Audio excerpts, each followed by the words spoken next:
La solicitud de antejuicio en contra del diputado Julio Juárez por el asesinato de dos periodistas en 2015 sacudió el debate y la legitimidad del Congreso de la República. Ese es el tema de la noche. Participe con el hashtag SF Diputado Matón. A continuación, la nota desde la sede del Ministerio Público.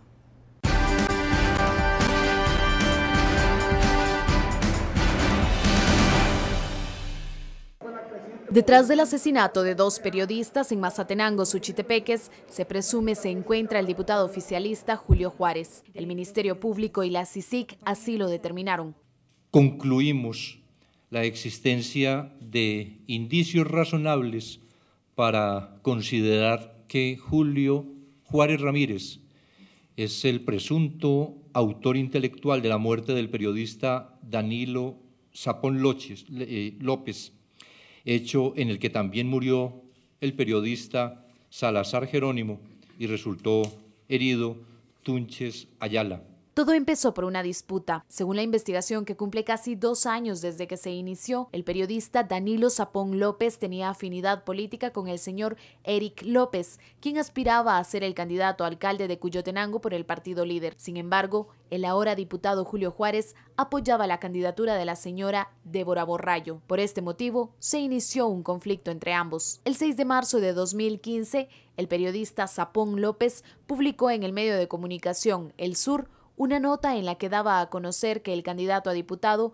era investigado por deudas con la Superintendencia de Administración Tributaria. Ante esta publicación, Julio Juárez se habría sentido amenazado y al ver en riesgo su candidatura, mandó a matar al periodista. El hecho se concretó el 10 de marzo. El Ministerio Público explica que en la primera fase de la investigación se hicieron capturas a integrantes de una estructura criminal dedicada al sicariato. En la segunda fase, a cargo de la CICIG, se determinó que los sicarios, que cobraron 25.000 quetzales, fueron contactados por un grupo de negociantes contra quienes se giró orden de captura. Ellos fueron detenidos esta mañana, Marco Tulio Cano Reina y Marco Antonio Paredes Palacios. Este último incluso había modificado su aspecto físico. Los negociadores, a su vez, habían sido contactados por el diputado Julio Juárez, quien habría solicitado el asesinato de Danilo Sapón. La muerte del otro periodista, Federico Salazar, fue circunstancial al encontrarse en la escena, señalaron las autoridades.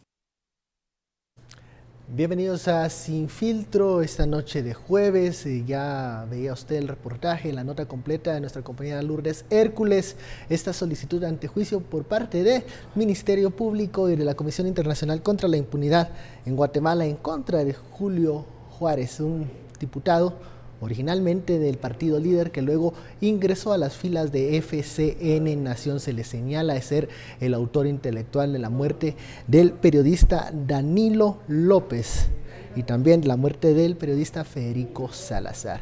El hashtag de esta noche es un hashtag sin filtro, SF Diputado Matón. Vamos a dar la bienvenida a nuestros analistas para hablar de este tema, esta investigación, esta solicitud de antejuicio que sin duda acaparó la atención de toda esta jornada. Daniel Estuardo, muy buenas noches. Buenas noches. Bueno, esta es una solicitud de antejuicio y quiero entrar con este tema primero. Aquí hemos discutido muchas veces la figura del antejuicio, que muchas veces sirve para proteger, digamos, la figura de ya sea un juez, el cargo del diputado, de un funcionario, pero en este caso es diferente porque no estamos hablando de corrupción, no estamos hablando siquiera de delitos menores, sino de asesinato, de ordenar la muerte de una persona. Las primeras impresiones de esta solicitud de antejuicio de MP. Bueno, siguiendo lo que tú estabas diciendo, sería interesante reflexionar sobre si el antejuicio no debería, como se ha hablado en este foro en varias ocasiones, debería estar circunscrito a algunos delitos.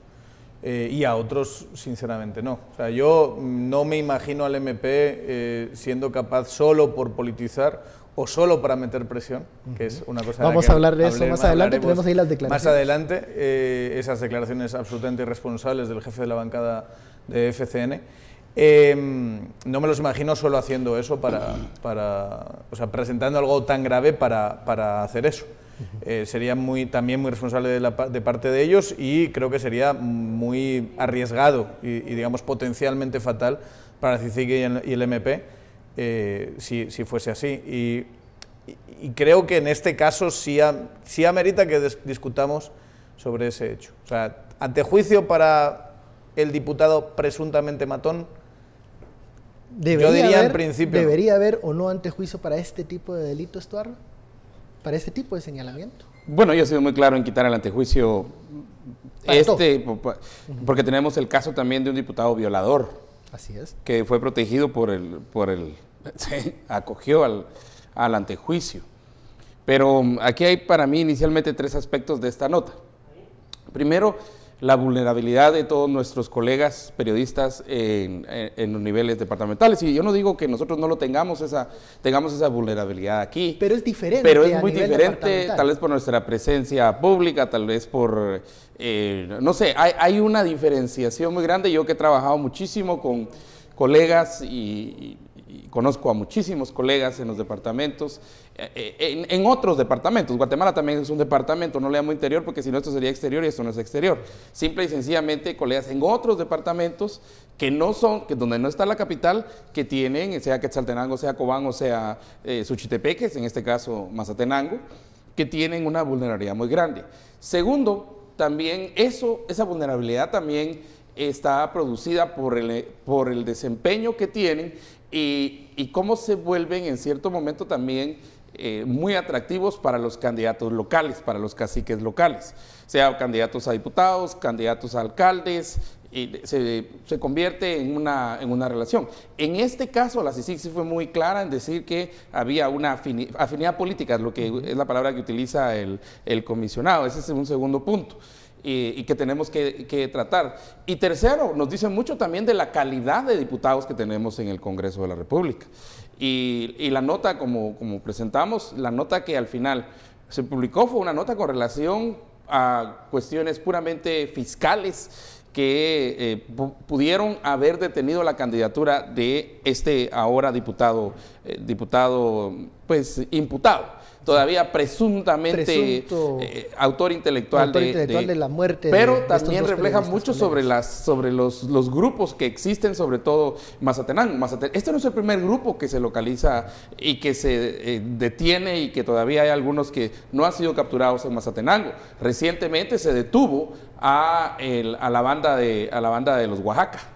Que es interesante la incidencia y la influencia que tienen en esa área. Que tienen en esa área. Pero los Oaxaca tenían de socio al fiscal de Suchitepeques y al jefe de la policía. De hecho, cuando los Oaxaca fueron capturados, antes de ir a capturarlos, tuvieron que tomar en la madrugada la estación policial de Suchitepeques. Entonces, también hay que ver que la criminalidad en términos de la unión con digamos, estatal o con el Estado y las bandas que están ahí, uno de los primeros objetivos es tomar, por ejemplo, los entes estatales. En el caso de los Oaxaca, el jefe de policía local y el fiscal del Ministerio Público.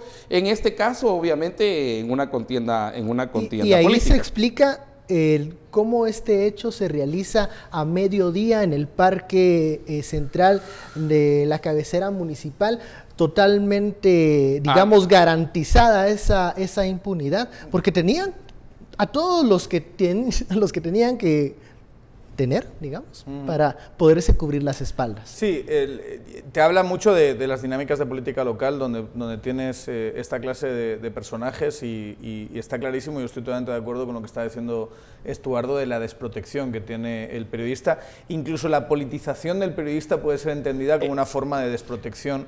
Los vulnera. Porque se tiene que meter a hacer juegos políticos para poder sobrevivir en un ambiente con esa clase de tiburones. Y se vuelve que no es justificar que un periodista haga eso, sino entender, digamos, el contexto en el que un periodista acaba siendo un actor fundamental, un actor político, donde se establecen esa clase de oferta, demanda, esa clase de acuerdos y negociaciones que también se tiene que decir claramente, también se producen en el ámbito central, en otros niveles. Prácticamente todos los medios y en todos los niveles, en esa relación político-medios existe cierto grado de politización. Es algo que creo que tenemos que reflexionar de eso y tenemos que ser lo más transparentes y abiertos a la hora de tratarlo. Pero sí, está clarísimo que el nivel, digamos, de diputados que vienen muchas veces de esta clase de zonas donde la dinámica política es casi exclusivamente clientelar. O sea, esta persona, yo le miré hoy en la página del Congreso, su actividad legislativa es absolutamente nula. Tiene la misma utilidad este señor como legislador que la silla que ocupa. Es más, la silla que ocupa seguramente tenga más utilidad. Pero le premiaron con una comisión extraordinaria. Eso es lo más interesante. Claro. Y de construcción vial, porque el señor tiene algunas iniciativas de ley con constructores. Cero. Ahí nada, se entiende. Nada. Pero se entiende para qué llegó al Congreso de la República. Nada. Para seguir con sus negocios en la construcción. Es que la acusación inicial, o sea, la revelación, digamos, del periodista y la preocupación es que habría una relación de ser contratista del Estado, lo cual obviamente no puede ser. Esa ya es una prohibición para optar a un cargo público. Y luego viene la parte eminentemente fiscal, verá la investigación que habría de este candidato entonces, candidato a diputado por el partido líder, para poder ser candidato, ¿verdad? Hay que decir una cosa circunstancial. Estamos hablando justo antes de que empiece el caso de La Línea. Bueno, correcto. Entonces, así es. En realidad no tenemos el contexto de fortalecimiento de MP-CICIG. Y quizá eso contesta un poquito la pregunta que hacías antes. ¿Por qué en medio de la plaza, frente a todos? Hay de hecho unas imágenes donde se está entrevistando a una persona y se escuchan los disparos. O sea, muy bien podría haber estado ahí una cámara y no apenas unos metros. No planificaron, no lo hicieron en la noche, no lo hicieron para no dejar evidencias. Había... Bueno, creo que el crimen también fue un mensaje para mostrar el poderío que tenían en el área. Vamos a la primera pausa de la noche, ya lo sabe SF, diputado Matón. Regresamos con las declaraciones del jefe de bancada de FCN, que también generaron polémica. Volvemos luego de la pausa.